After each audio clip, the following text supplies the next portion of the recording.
구독자 여러분들 모두 2025년도 새해 복 많이 받으시고 하시는 일 모두 잘 되시고 건강하시길 바라겠습니다.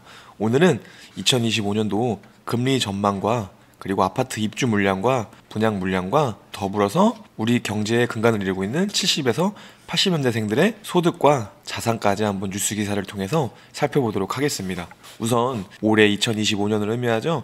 금리 추가 인하를 예고했습니다. 경기 하방이 위험하기 때문에 유동성을 푼다는 그러한 한국은행의 계획입니다. 최근에 물가 상승률이 안정된 흐름을 유지할 것으로 예상되는 가운데 정치가 불확실성하고 글로벌 경쟁이 심화하고 통상환경 변화 등으로 경기의 하방 리스크, 경기가 안 좋아질 가능성이 커진다는 점을 고려해서 기준금리를 추가 인하할 것이라는 예상입니다. 내년에 통화정책 결정회의가 1월과 2월에 있고요. 3월은 쉬고 또 4월, 5월 6월은 쉬고 이 전반기에만 4회가 있거든요. 이 중에서 적으면 1회, 많으면 2회까지 지금 기준금리를 인하할 수 있거든요. 현재 기준금리가 3%잖아요. 그래서 전반기에 한 차례 인하하면 2.75%가 될 것이고 두 차례 인하하면 2.5%가 될 것이죠. 최소 한 번만 한다고 쳐도 드디어 2%의 기준금리대로 돌입하게 됩니다. 지금 현재 미국 FOMC에서 내년도 도표를 보면은 원래는 1년 동안 한 4회 정도 인하할 것으로 예상이 되었는데 최근 발표가 1년 동안 2회 정도 금리를 낮추는 것으로 수정되었습니다. 그래서 적으면 2회에서 많으면 4회까지 요 사이에서 왔다 갔다 할 것으로 보이는데요. 우리나라 한국은행 기준금리도 이러한 것과 흐름에 맞춰서 한 내년에 2회 또는 3회 정도 금리 인하하지 않을까 예상됩니다. 그래서 최종적으로 내년에 한 2.5%에서 2.25% 정도까지도 금리가 내려갈 수 있지 않을까 생각을 합니다. 이렇게 되면은 시중은행 금리도 굉장히 낮아지겠죠. 그러면 그동안 금리가 높아서 대출을 일으키지 못하셨던 분들은 내년에 좀 기회를 잘 살펴보시면 될 것 같아요. 한 가지 변수가 있는데 지금 환율이에요. 환율. 제가 영상을 찍는 기준으로 12월 27일 기준으로 환율이 1465원을 돌파했거든요. 이게 아마 최근에 미국발 리먼 브라더스 사태 이후에 2009년 이후로 거의 15년 이상 만에 가장 높은 환율이라고 알고 있는데 환율이 이렇게 계속 고공행진을 하다 보면은 아무래도 금리를 이렇게 낮추는 것이 조심스러울 수 있습니다. 그래서 환율이 또 어떻게 되는지 우리가 살펴보면서 금리와 같이 경제를 주시하면 좋을 것 같고요. 2025년 아파트 입주 물량 좀 볼게요. 20% 이상이 급감해서 전월세 시장이 비상된다는 뉴스 기사입니다.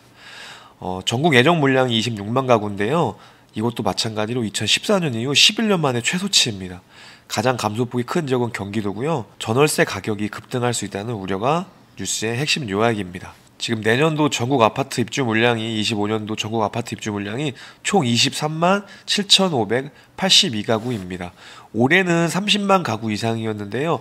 약 한 7만 가구 정도 줄어들어서 이게 수치로 따지면 한 21% 정도 줄어든 수치라고 볼 수 있겠습니다. 특히 가장 크게 줄어드는 지역이 경기도입니다.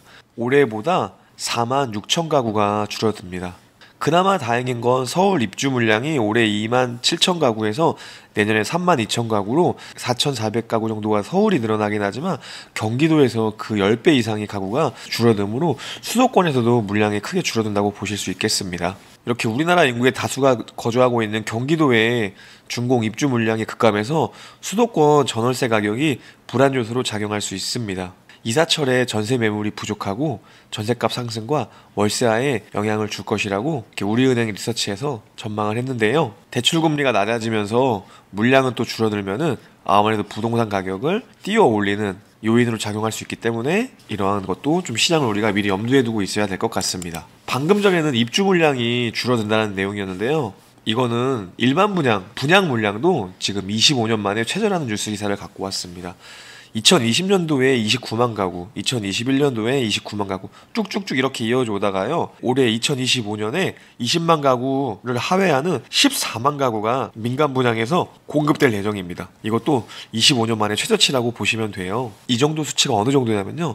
2000년 이후에 분양 물량이 가장 적었던 무려 15년 전 2010년에 17만 가구보다도 약 2만 6천 가구가 적은 수치입니다. 그렇기 때문에 거의 2000년 이후에는 그냥 가장 적은 분양 물량이라고 보시면 되겠습니다. 14만. 그래서 우리가 엄청난 공급 부족의 시대에 살게 될 것이다 라고 생각을 하시면 되고요. 그래서 10대 건설사의 전체 물량도 올해 69%의 수준으로 감소하는 것으로 나타냈고요. 재건축, 리모델링 등 내년도 정비사업 비중도 47%, 50% 이하로 떨어질 것으로 예상이 되었습니다. 지금 올해 입주 물량도 줄어들고 분양 물량도 줄어들고 올해 당장 공급 효과도 적고 이 분양 물량이 줄어든다는 것은 3, 4년 이내에 입주할 수 있는 물량도 적다는 얘기죠. 그래서 2025년과 2026, 2027년도, 2028년도 당장 몇 년 내로는 이 공급 확대가 효과가 우리가 수혜를 보긴 어려울 것 같습니다. 따라서 3기 신도시나 정부의 다양한 주택 공급 정책이 조금 더 속도를 내줘야지 우리가 몇 년 뒤에는 공급 확대 효과를 누릴 수 있지 않을까 조금이라도 생각을 해봅니다. 마지막으로 뉴스 기사 한 개 더 가져왔는데요. 한국 80년대생 평균은 월급 506만 원에 자산을 4.5억 보유하고 있다는 뉴스 기사인데요. 지금 우리나라의 경제의 가장 큰 주축을 이루는 X세대가 1970년대 생들을 말하고 그 다음에 M세대가 1980년대생을 말하는데요. 이 두 세대가 우리나라 경제의 주요 인구로서 40대에서 50대를 분포하고 있을 텐데 그 중에 1980년 태어난 M세대, 밀레니얼 세대는 월 평균 500만 원을 벌어서 약 220만 원을 소비한다는 조사 결과가 나왔습니다. 그리고 1970년대생인 X세대는 평균 624만 원을 벌고 289만 원을 소비했습니다.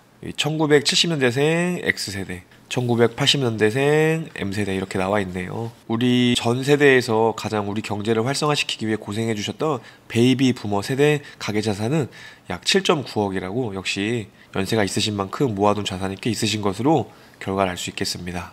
이러한 통계적 평균에 기분 좋을 필요도 기분 나쁠 필요도 없고 그러한 이런 것이 평균적 수치구나라고 생각을 하면서 우리는 또 우리 인생 열심히 살면서 2025년에 다가올 기회를 잘 잡았으면 좋겠습니다.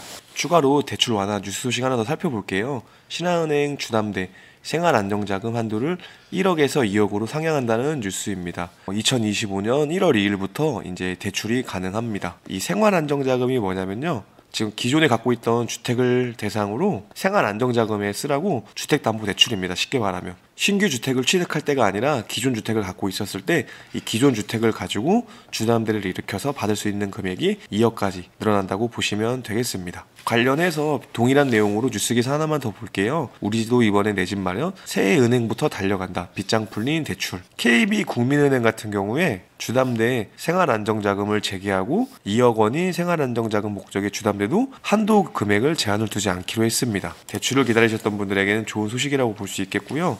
네, 오늘 2025년도 경제 전망하면서 금리와 입주 물량과 분양 물량과 그리고 평균 소득까지 이렇게 한번 알아봤는데요. 도움이 되셨다면 구독과 좋아요 해주시면 감사하겠고 2025년도에 좋은 일만 가득하시길 바라겠습니다. 전 또 다음에 좋은 영상으로 돌아올게요. 감사합니다. 안녕히 계세요.